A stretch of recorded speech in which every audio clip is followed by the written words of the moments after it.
Hello, everyone, and welcome to another exciting adventure at the Hub World. Today's quest will have us covering our fall video game impressions. My name's Matteo, and today our party members are Gino, Gules and Riley. Whether you're joining our adventure from YouTube, Apple Podcasts, Google Podcasts, or Spotify, be sure to like and subscribe. Now, let's get this adventure rolling. So, it's actually been quite a while, I think, since we've sat down and recorded an episode.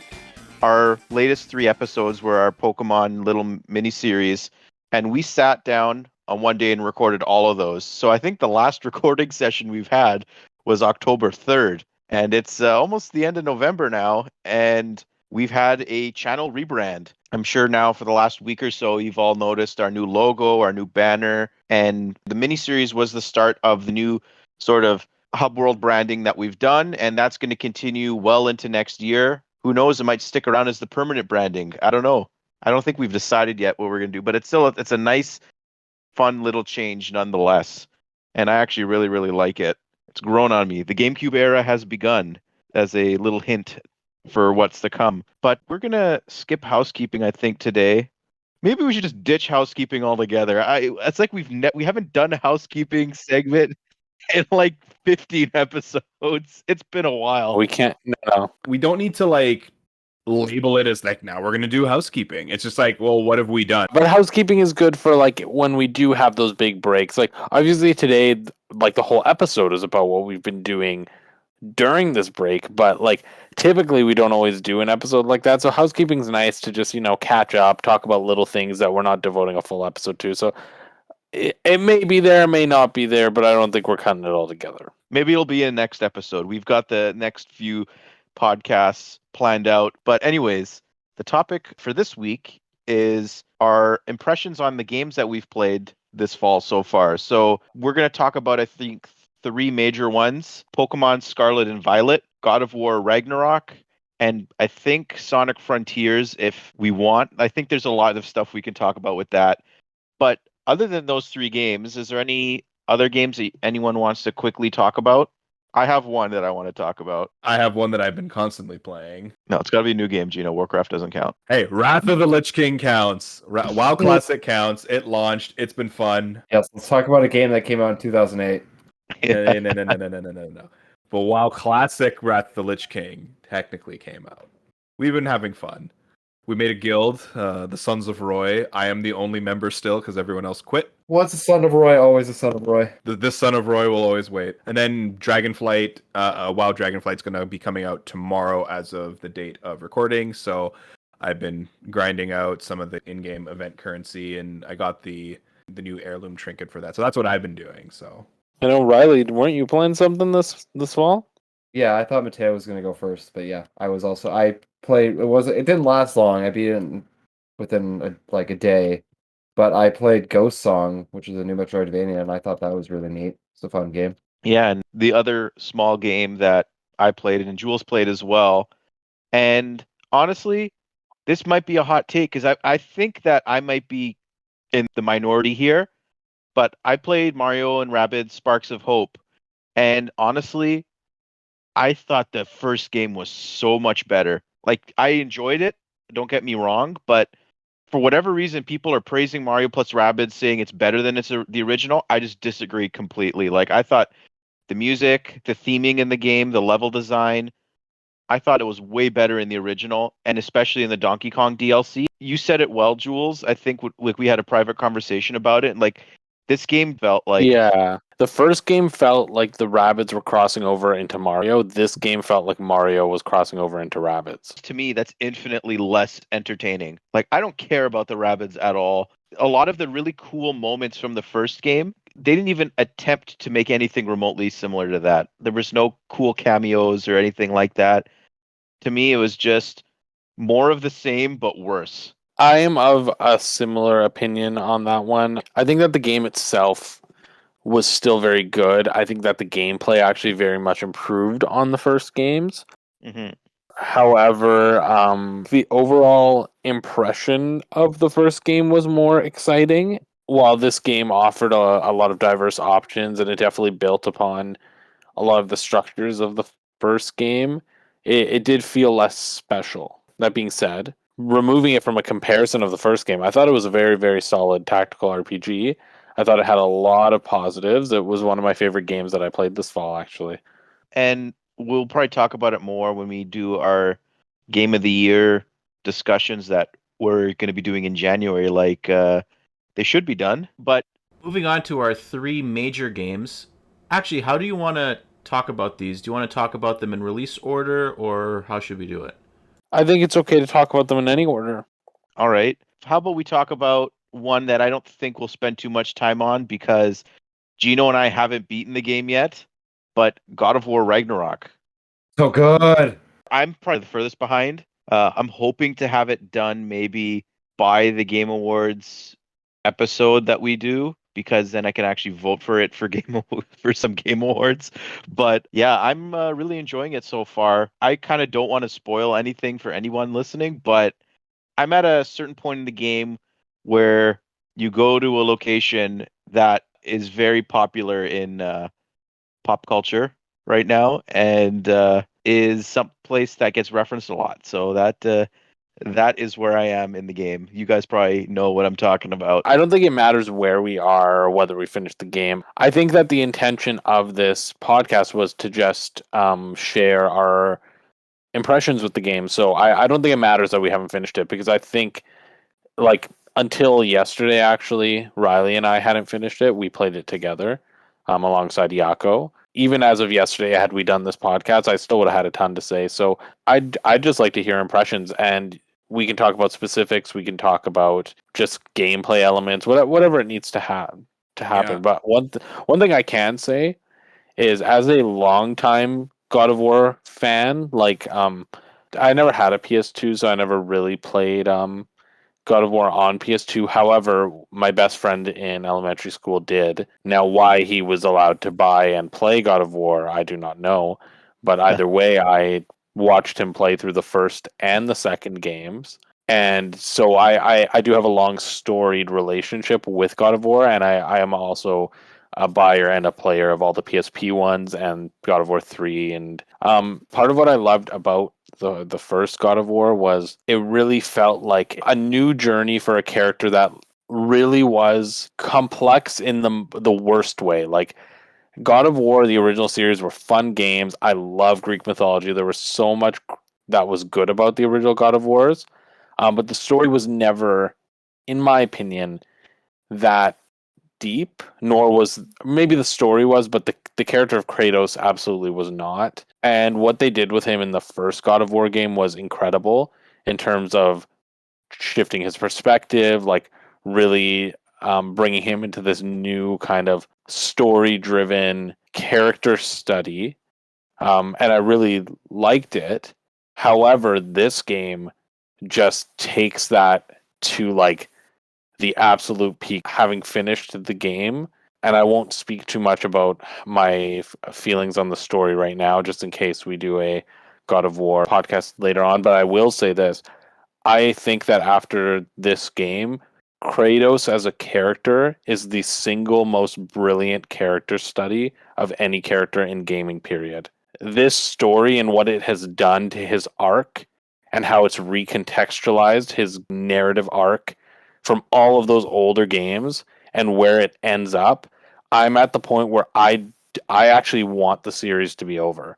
Like, I don't want any more games, because I actually think it would really ruin what is, I believe, like the greatest character study ever done in all of gaming. Like, it's incredible what they do with his character. Like, the moments and the feelings I had from the littlest things from like Kratos laughing at a joke. Like, that was like heartwarming. Like I can't even express it. It's just like these little things that just show you how much his character has gone through and how much he has grown is insane. And I've never felt that way about any character, and let alone I never thought I'd feel that way about Kratos, because up until God of War 2018, I really had nothing but a low opinion on Kratos as a character. Aye, well said, brother. Just the journey from like angry mad Kratos to kind of sad Kratos, and now he's dad Kratos, to steal that line from Thor: Love and Thunder.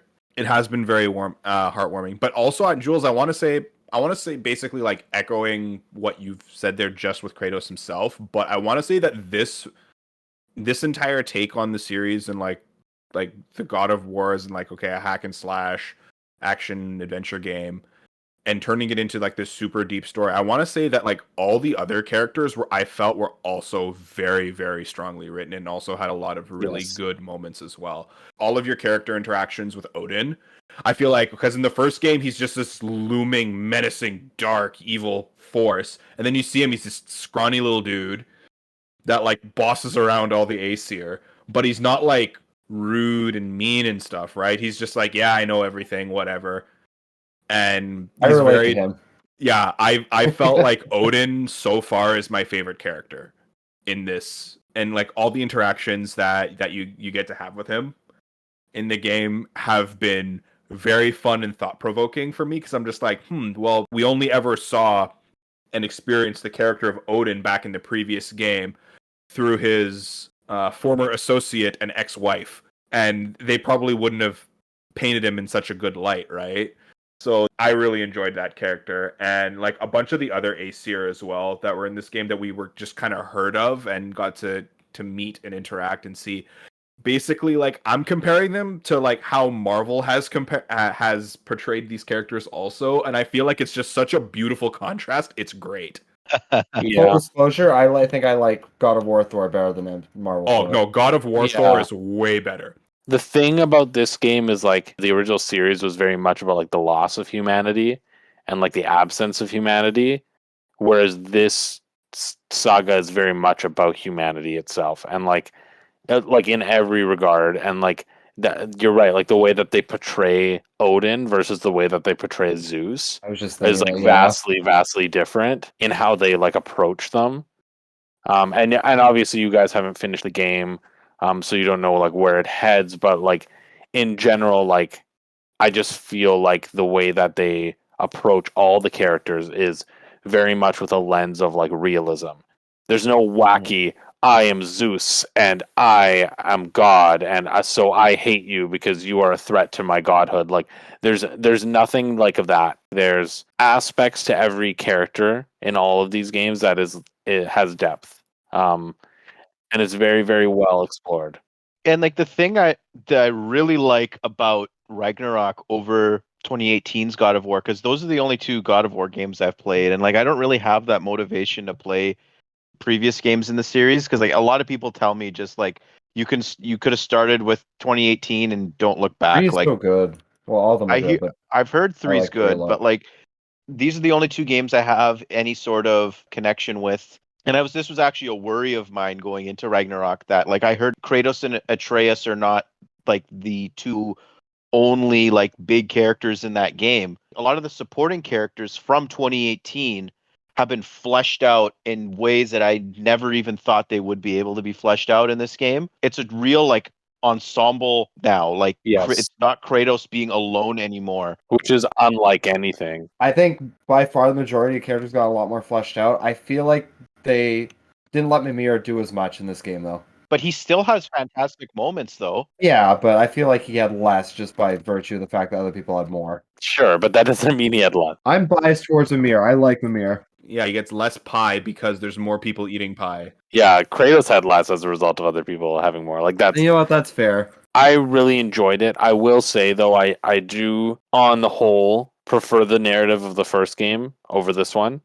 Despite the fact that they did wonders for how they portrayed the characters in this game. So in literature, in writing and creative writing, one of the most important rules of all writing is show, don't tell. And I can firmly say that Odin is the victim of tell, not show. Like all of his treachery that we are assuming that he has done is all told to you throughout the first and second game by Mimir, by Freya, by other people, and we don't get to like physically see that a lot. And that made it tougher for me to like connect with the character's like deep hatred for him, because I wasn't seeing it. And I will say that that's one thing that, as wacky and stupid as Zeus and Hera and Ares and all the gods in the Greek versions were. At least we saw them do stuff. Like we saw Hera drunk off wine being like, Hercules, kill this person just because I said so. Like, as much as it's stupid and doesn't have a lot of depth and not a lot of character exploration, it still made me hate her because I'm seeing her be this way, right? And like they do a good job with Heimdall of doing that. I don't know how much you guys have interacted with Heimdall at this point, but He's a dick. Easy, yeah. like they show you his treachery. They don't tell you. It's not like people are being like, Heimdall's such a dick and you never see it. Whereas with Odin, I feel like they're saying Odin is such a monster, but you don't often see it. You're just kind of told. You see it at moments, but it's not like But grand, I think that's the whole in my point opinion. of that is they tell you that he puts on the facade of this, but he really deep down is fucked up. Pardon my French. Yeah, no, I understand. Yeah. Either way, the game is really exceptional. I can see Yeah. why it's on the radar for all of the game of the year buzz. I think it has the most nominations in the Game Yeah. Awards Truth this be year. told, going into it, I was kind of hoping it wouldn't live up to expectations because I wanted Elden Ring to sweep. You're one of those people, huh? Hey, that's not true. I can fully admit it did live up to expectations, and I was very happy with God of War.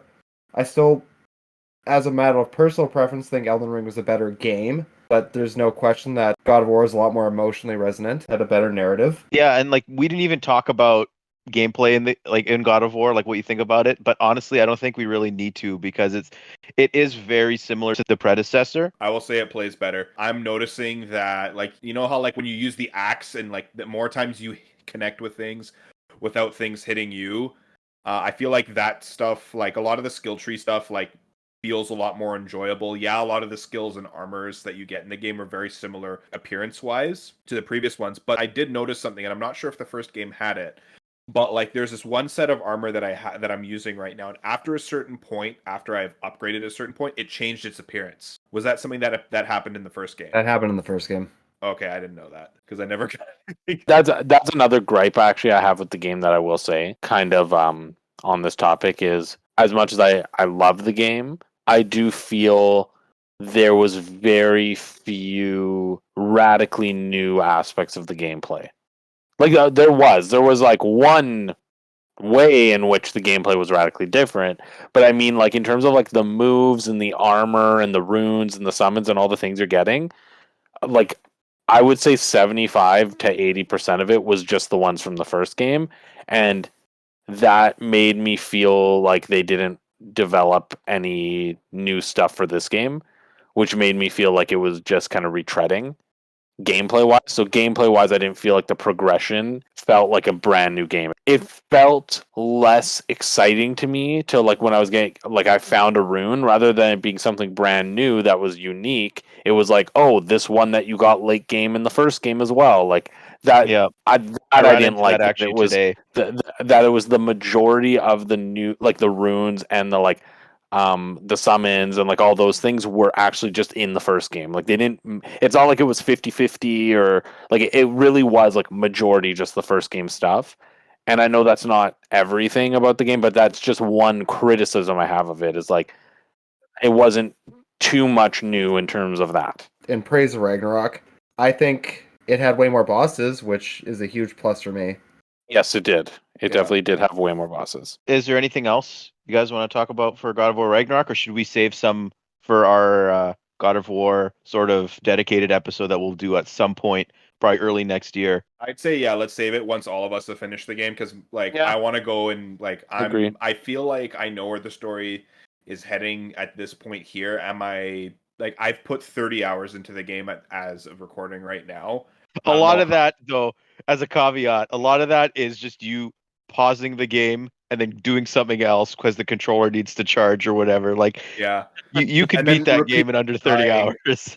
and then repeatedly dying. But I'm also doing like as many of the side quests as I possibly can. I've started backtracking to a lot of the different zones, and I know Matteo, like you're still going through it, and like you've almost caught up to where I am. But I think saving it for like a proper like deconstruction. Favoring it like a fine steak. The thing is though, I'm enjoying it like a fine steak, but I'm also like eating it. Like I'm not gonna like take a little piece and then just go have some mashed potatoes. No, I'm eating the steak. That is the intention. I'm eating the steak. I encourage you not to eat the steak. I encourage you to leave it. And just watch it and then forget about it. Anyways, on to talking about a drastically different game than God of War Ragnarok. We're going to talk about the latest outing for our favorite Blue Blur next, Sonic Frontiers. Yeah.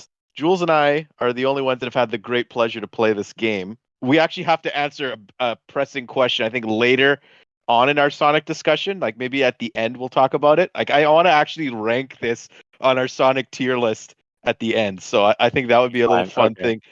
So, Okay. but where do we begin with Sonic Frontiers? Just as a starter, I loved Sonic Frontiers. I did as well. Sonic Frontiers is that prime example where I would like to say, know what you like and don't listen to reviews. Like honestly, don't.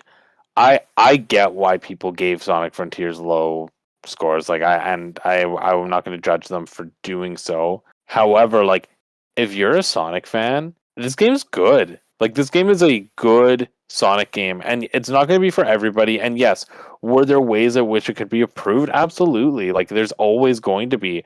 But this was something brand new, and they did a great job. I loved even just the mini bite-sized cyberspace challenge levels. Like they were fun, they were quick, they were like they made me want to do everything because I knew I didn't have to like run through like a 7-minute stage. There was lots to do, and it gave you a lot of agency in how you wanted to do it. You didn't have to do everything. The story, while like had its ups and downs, like ultimately like was good. Did try something bold, something new, while also familiar.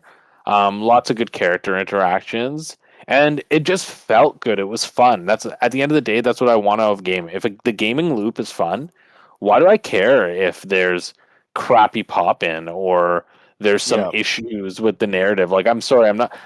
I do play Sonic for the narrative because I'm a Sonic fan, but I'm not expecting God of War Ragnarok level of narrative where Sonic is going to go on this emotional journey that's going to change me profoundly as a person by the end of it. Like this isn't the game to expect nor want those things. Like Mhm. I don't know. I agree with most of what you said, but like I just would have loved one or two more cyberspace level themes. Yeah, Like same. those four got so repetitive, even though like all the levels played really differently from each other, and like they all had the music. I think there was a very good amount of music for those, and all of the just across the board, the music in the entire game is amazing. I think this is one of the best sounding Sonic games in a very, very long time.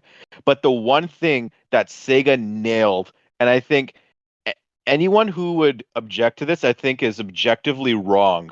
Sonic feels fast in this game. I've never played a Sonic game where I actually felt insanely fast. And it's like they didn't just put like insane amounts of motion blur on it to make you think Sonic's running fast. No, Sonic actually runs real fast in this game. Like how fast you can go from one side of the map to the other is like it's remarkable. And you can actually upgrade your speed 100 times.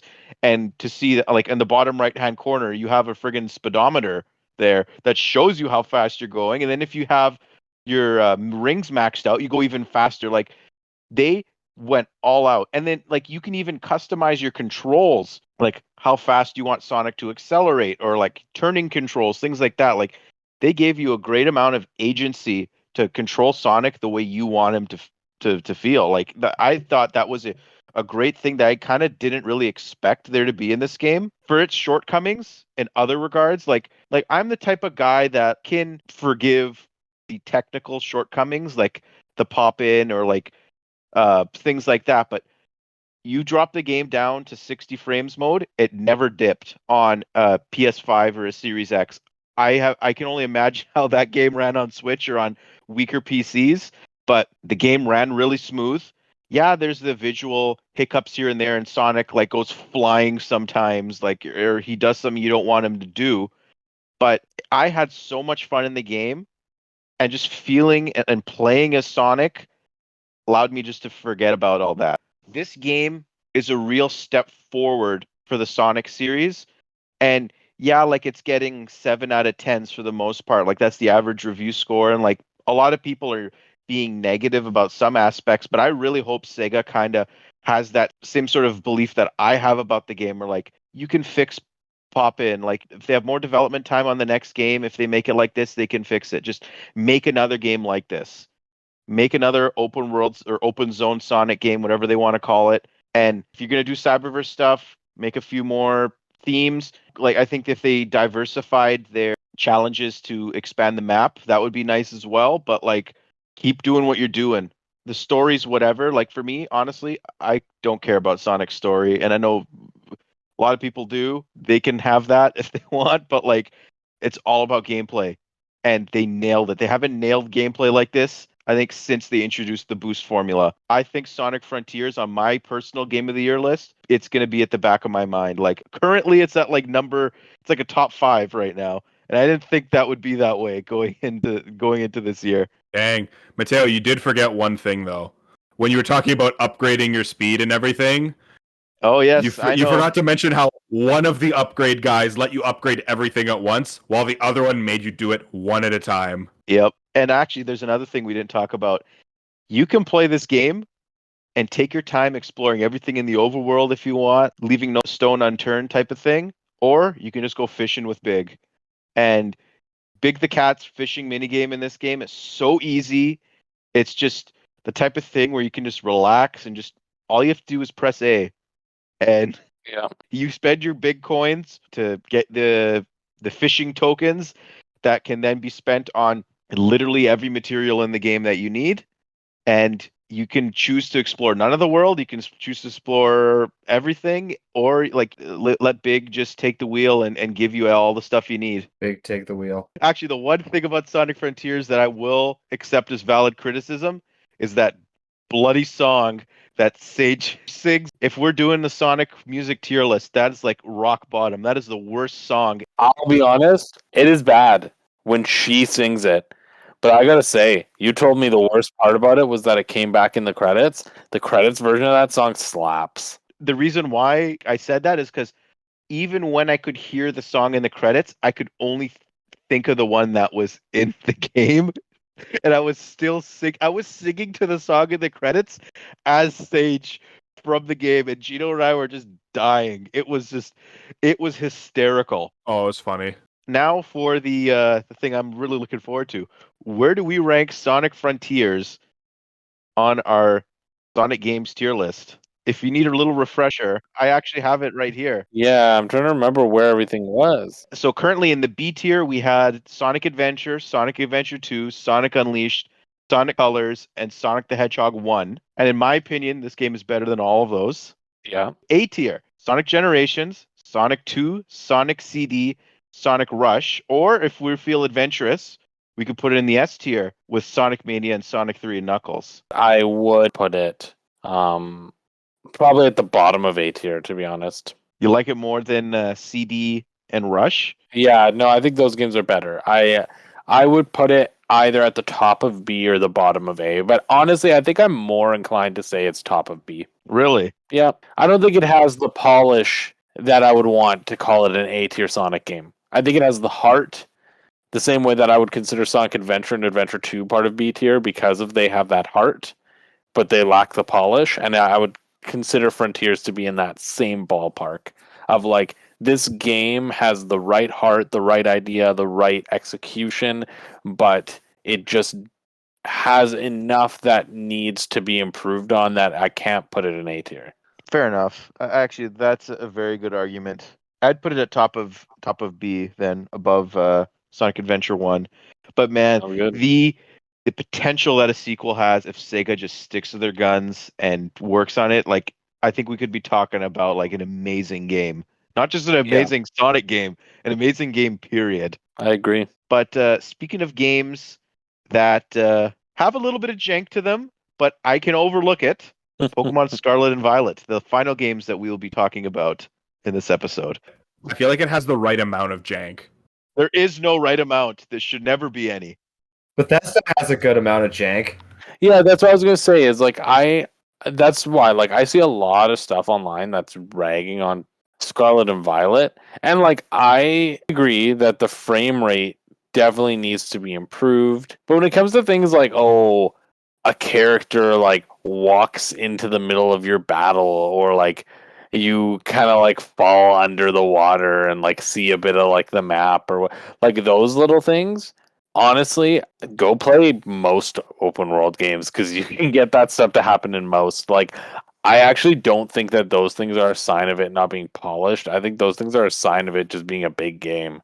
And that's Yeah. like natural. Like I like Skyrim, you can get those things to happen. Like I've done stupid crap like that in Skyrim, and nobody says Skyrim is a bad game because of that. So I just think people need to remember that these things happen, and especially when you're like a lot of the things that people are pointing to are when they're like online. Like for example, I saw somebody who was like upset because like another player character was like while they were like battling another character, they're like, look how bad this game is. There was like a player character running in front of the battle and they looked stupid. But I'm like, but that's like another character in your game world doing those things. Like that's not the game being stupid. Yeah, I completely agree. And honestly, I kind of don't want to talk about the technical misgivings of this game because I think they're just so insignificant in the grand scheme of things. Like forgetting about Legends Arceus, I haven't had this much fun with a Pokemon game in such a long time. Like literally going back to Gen 6. Like Gen 6 was the previous peak, and I think the amount of fun that we've had playing this game as a group has matched Gen 6. Yeah, Riley got back into Pokemon, right? that never happens. Well, that's not true. I come back every so often. It's just usually one gen ruins it for me for at least 2 gens. Yep, and that was Gen 7. That was Gen 3 and Gen 7, yeah. Hot take. Gen 7's not a hot take. No, but Gen but 3 me not is. liking Gen 3. Yeah. But Riley, you haven't been in the Pokemon scene in a long time. What did Gen 9 do to get you back? Like, what was the thing that hooked you? That got me to play it in general was Jules threatening me, but what hooked me was I thought the open world was really cool. The fact that I could get a bunch of the pseudos I liked fairly early in the game was also pretty helpful. And also Fuecoco is adorable. Yep. Coco is the best. It was The funny derp. how, like, I don't think anyone in our friend group, or at least in the first 2 days, the people that we played with, nobody picked Sprigatito. It was like 8 people with Fuecoco and then the 3 Quaxleys. In my defense, I'm normally a fire starter pick kind of guy. Yeah. But Generally, I go with the water one, but for whatever reason, even when we were talking about like our Pokemon Starter Showdown, Fuecoco's the derp, and I love him. He's the Bidoof of starters, as we Yep. we coined. The one thing though that I really was a little underwhelmed by in terms of the non-technical things about the game is I really wish the 3 sort of paths that you could go down the game didn't feel the same. Like especially the Team Star quest and then just the generic like going to do the gym leader thing. Like I wish there was a little bit more. I wish they gave you anything for doing them, like some meaningful rewards. Well, that, but like I kind of wish they did something more outside of battling. And I know it's Pokemon, you can't really do that instead of kicking a olive into a net. Like I wish there was something that like, oh, go to this area, find this like rare item and bring it back. Like I just wish there was something that made you need to explore the world instead of just doing a battle. But the one thing that really got me in this game was the soundtrack. Oh, who's the one of the composers, eh, Matteo? He's one of the composers, okay? Let me set this straight. Again, Toby Fox is a fine composer. I just think his games are overrated. That's my hot take. But the soundtrack, the way it weaves in and out of the battles, like how it's like you're listening to it in the world and then transitions into your battles, like it gave me Banjo-Kazooie vibes when you go like underwater and the song is still playing, but it changes in a way. Like I really like that. And the battle theme itself, like there's multiple versions of them and they're all fantastic. I actually really want to go do a deep dive with the Scarlet and Violet soundtrack. It's just that good. Yeah. The thing about Pokemon that's the most important is the Pokemon designs themselves. I think we can talk about all Pokemon designs here. Like I don't think we should hold anything back. Oh, Yeah. We should. Yeah, I'm down for that, but I also want to talk about one of the character designs afterwards also, and just like the entire theming of it, just as like a little aside for later, if that's Alright. okay. But in terms of Pokemon designs, though, like my favorite Pokemon, I think from this whole gen for a new design is Annihilate. Good answer. Good answer. The evolution for Primeape that I've been wanting for such a long time, and how like it ties in with the character lore. In some of Primeape's old Pokedex entries, it would mention that sometimes it would just like it would have either a heart attack or it would get so angry it would die. And Annihilate is a ghost type, and you have to use the move called Rage Fist. So basically, the more you use the move is what triggers the evolution for it. So Primeape gets angrier and angrier and angrier to that point where it actually dies and becomes a ghost type. He's too angry to die because he doesn't actually die. He's probably my number one. Like, if I were to say like my top 10 favorite Pokemon, like I don't know if I'd put him in there at this point, but that's just such a strong design that it might eventually make it. I was very happy to stumble onto him by accident. Yeah. And I knew all the leaks going into the game. Like, I planned out my team a week before I got the game. I looked at everything. I'm like, okay, I want to get this Pokemon, this Pokemon, this Pokemon. And I looked on, and people said, oh, you can get this Pokemon early game, this Pokemon late game. And I was actually lucky because the pseudo Pokemon, I forgot its name already. The one that evolves into Baxcalibur. Yeah, I'm like, okay, you won't get it until you get to the mountain, right? So that's going to be like level 40 to 50 range. You won't be seeing them in the wild. But we were lucky. We found a raid for him, did the raid. I was able to get him on my team relatively early-ish. Like, I think I was on like the 4th gym opposed to like, you can do the gym in any order, but I did the ice gym 7th. So by the time of the 4th gym, I had my complete party. And that was such a great feeling because you wouldn't have had that unless you had an open world with raids. Whereas in other Pokemon games pre-Gen 8, if I wanted a Gibble or a Komodo on my team, I'd literally have to wait until you get to the Victory Road equivalent to get the pseudo on your team. Yeah, it was really nice being able to have Dragonite pretty early. But yeah, I really like the pseudo, Annihilate, and then the last one quickly is Low Kicks. He's cool. He gives me that like Power Ranger vibe, and I love his sort of like grasshopper legs fold in and out. Honestly, I think it's one of the better bug Pokemon in a while. I don't know like what its viability would be competitively. Definitely was the Pokemon that fainted the most on my team, but its design is really, really good at the very least. Even just like some of the love that older Pokemon got with the different Paradox forms, I was through the moon that my favorite bug type, Volcarona, got 2. And with the Terra abilities and stuff as well, like, I really like the idea and the concept. Do I like the hats? No, not really. But I can put those new Volcarona forms and everything on my team and just find a version of them that makes them bug type, and then there you go. I can have my ancient one, or I can have my super futuristic robot one. I feel like a lot of the Paradox forms in this game were also very strong. My current favorite one, I do have to say, is Iron Valiant, which is like the Gardevoir Gallade fusion.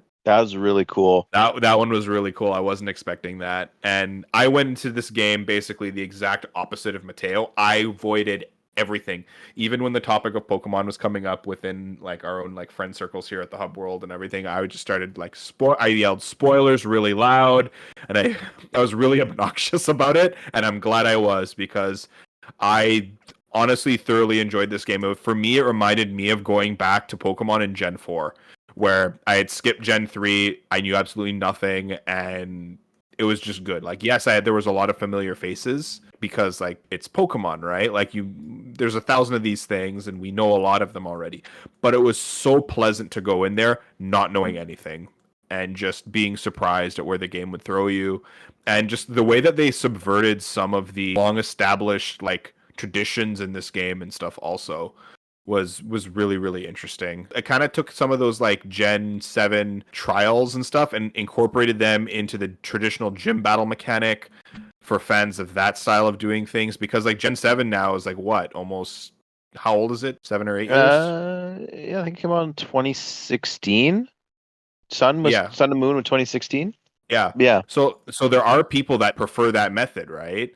And then we went back to the traditional gym model in Gen 8. It was nice. It was I feel like the game struck a really good balance, and just the design of the Pokemon, the names for them were really, really, really good. Like, for instance, you have like Annihilate, you have Low Kicks is another one that you mentioned, Matteo. You also have like the silly names for the Paradox forms and Oinkalone or Oinkaloni, however we want to call it. Yeah, because it's Oinkalone as in like, okay, because the if you read the Pokedex entry, the pig produces like smells and perfumes and stuff. But Jules thought it was Oinkaloni, like baloney. I will continue to call it Oinkaloni. Yeah, and exactly, because Lechonk's name is also a type of Spanish ham called lechon. Yeah. Makes more sense. Exactly. Well, yes, it does make sense. Going back to like some of the designs and everything, my favorite probably moment in this game where like I actually sat there and I was just laughing out loud. Actually, like I was, I think we were over at your place, Jules, when I challenged the normal type gym. The guy's just like a regular businessman. His name is Norm. He's just like, look, this is just my job. He was just so boring and plain. And I'm like, you are a normal type It was trainer. Larry. How dare you like him as a character and not even know his name? His name's Larry.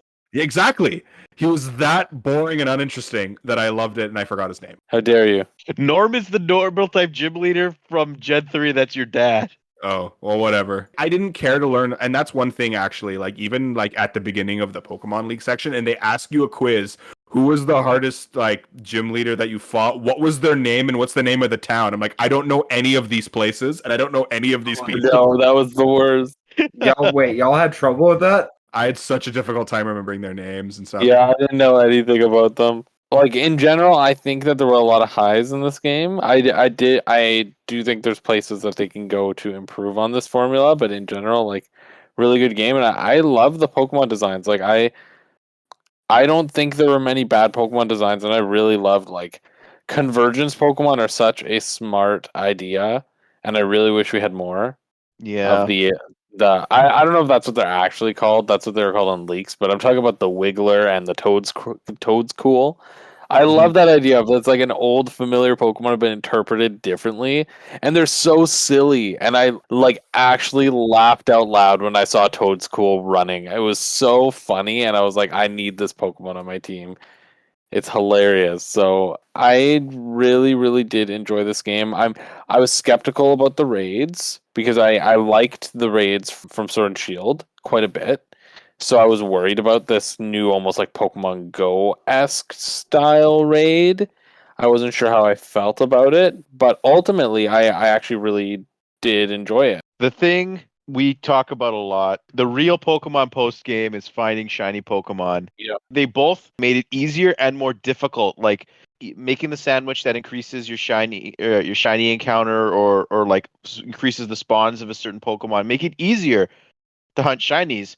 But when you're in the overworld, there's no gleam to show that you have a shiny Pokemon. So if you don't know what a shiny version of a Pokemon is, you can just run right by them. Yeah, like, and if you do the Pokemon Go battle or whatever, the Let's Go battle, it won't kill them. But if you don't know what the shiny is, you're gonna not have a good time. Like, I went through the entire game and I didn't get my first shiny until I got the shiny charm. And I just happened to run into a Rookidee, which, by the way, I have already a shiny Rookidee. And once I got the shiny charm, things got way easier. And I know for a fact, like, I have bad luck when it comes to shiny hunting in Pokemon. Not as bad as me. Yeah, but this is the thing though, Riley. Like, I think it's like mathematically impossible for both of us to not have a shiny spawn in our game. We would have terrible luck if that was the case. Like, there's no way. And if the gleam or the sound effect was there, it'd make everything fine. But like it's a small gripe I have, but I really hope they remedy that in the next game or even like if they do it in this game somehow, like fix Patch or that. something. I don't know what they would do. No, But no, like, I really hope they don't patch. I both love and hate it, and like I genuinely don't think it's statistically impossible that you guys hadn't run into a shiny. Like ultimately, like 1 in 4,000 is still quite a high number, even for playing that whole game. You know, like yes, you have run into a lot of Pokemon, but still that is a very high number. And it's possible that one loaded into your game. But that being said, like one of the things I don't like about Legends Arceus is that I don't think a shiny loading into your game should be the reason why you get it. I didn't like the fact that it was like, okay, a shiny happened to spawn, and now it's going to tell me that the shiny has spawned, and therefore I'm going to get it. I like the fact that in Scarlet and Violet, there's the added challenge of you actually have to pay attention to what's around you. And I also do believe in like ignorance is bliss. Like at the end of the day, like if I didn't run by that shiny and I didn't realize, like that's not hurting me. Versus like there were times in Legends Arceus where I heard the gleam, I heard the sparkle, and then I couldn't find the Pokemon, or I found it and it ran away or despawned, and I felt like absolute crap. because I knew it was there, and then I knew I missed out. I don't care about the like, oh, I could have seen one, like I get it, but I'm also like, I like the challenge of like when I noticed my shiny Slowbro, for example, and I was like, hey, this thing looks a little bit off, and I just touched it, and then it gleamed. I was like, whoa, that's a shiny, and that made me feel way better than just hearing the sound in Legends Arceus and then being like, okay, let's look around till I find the off-color Pokemon. But the thing is, though, with Slowbro, shiny Slowbro is purple, regular Slowbro is pink. You can tell purple and pink apart. It depends on the in-game time of day. Shadows, it did look off. But there's so many Pokemon in this game, like Charcadet and its evolutions, and Watchrel and Bellybolt's pre-evolution, where like it's either like the slightest shade of difference, or like the smallest part of the Pokemon is a different color. Like there's no way anyone can tell unless they're literally like up against their TV or like have their Switch in handheld mode right against their face and they're looking for the thing that's different, especially in nighttime. In nighttime, it's even worse to shiny hunt. I caught my shiny Citadel at night, and I thought it was just because I was near the ice tower and it was casting a shadow. And I'm like, this doesn't look right. It's not like pearly white. And I threw the Pokemon out, it wouldn't attack it. And I'm like, oh, okay, this is a shiny. I think the thing is, like, I get what you mean, Matteo. Yeah, I do too. Like, I totally get it. But I think that the whole intention behind it is about creating value. And historically, what were the most unvaluable shiny Pokemon? Historically. The ones from Pokemon Go. Not just the ones, yes, the ones that they just gave to you, which this mitigates by saying, like, hey, we're not just going to hand it to you, you actually have to earn it. But historically, what was the most invaluable shiny to have? Red Gyarados. Or Ponyta from Legends Arceus. Again, aside from the ones that they just hand to you, what were the most invaluable shinies to have? The ones that looked very similar to their originals. The intentionality here is they've purposely given value to the Pokemon that look similar in shiny because now it's a challenge.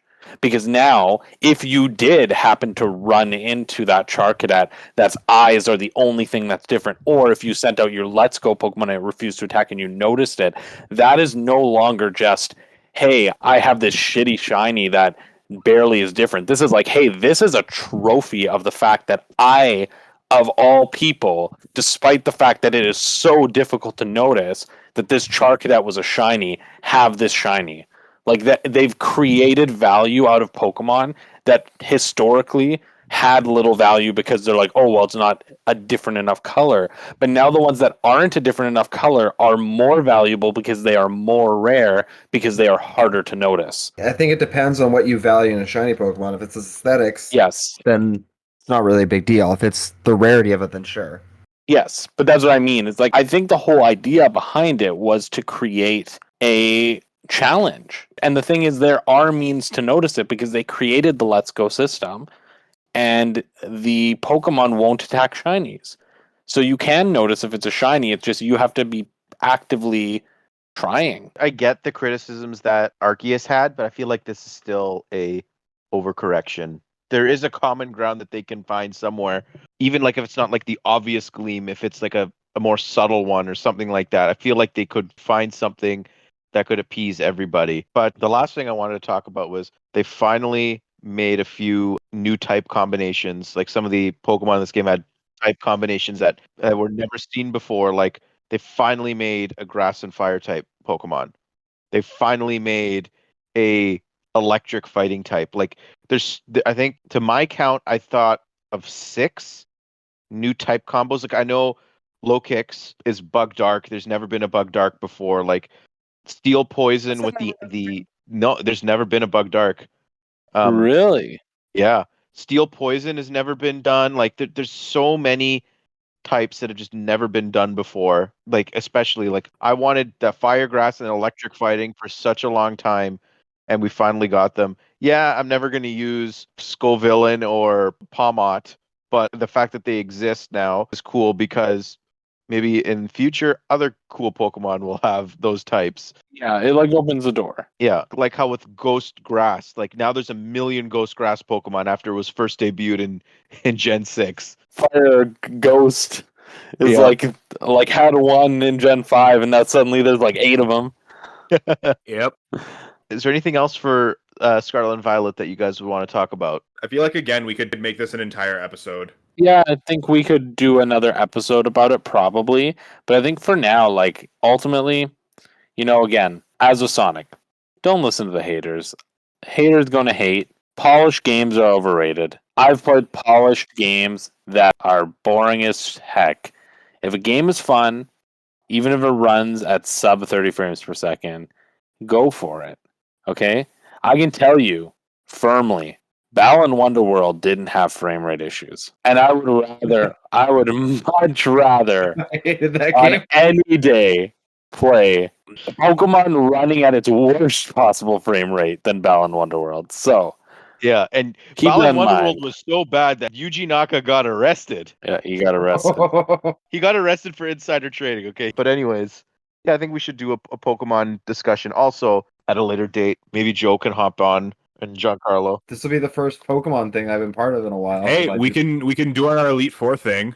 Yeah. I wouldn't Yeah. participate because I'm not a fan of competitive Pokemon. But if it is a Hub World main episode, I will be there because I have to keep my Iron Man streak going. Riley, and still, I am shocked about how much you've enjoyed this game. And I think you enjoying it has made me enjoy it even more. Aw, that's so sweet. We got to do some raids. You got to find a shiny. Yeah, my first ever shiny in my life. Yeah, that'd be nice. It needs to happen. With that being said, Gino, would you mind closing out the episode? All right, so that brings us to the end of today's quest. If you liked what you heard today, hit that like, subscribe, or follow button below. If you want to contribute to the conversation, let us know any ideas you have for upcoming quests, ideas, or anything like that. Share your thoughts and leave us a comment. We'll see you next time at the Hub World. Matteo? Microsoft, make a new Banjo game. See you, everybody. Bye. Yep.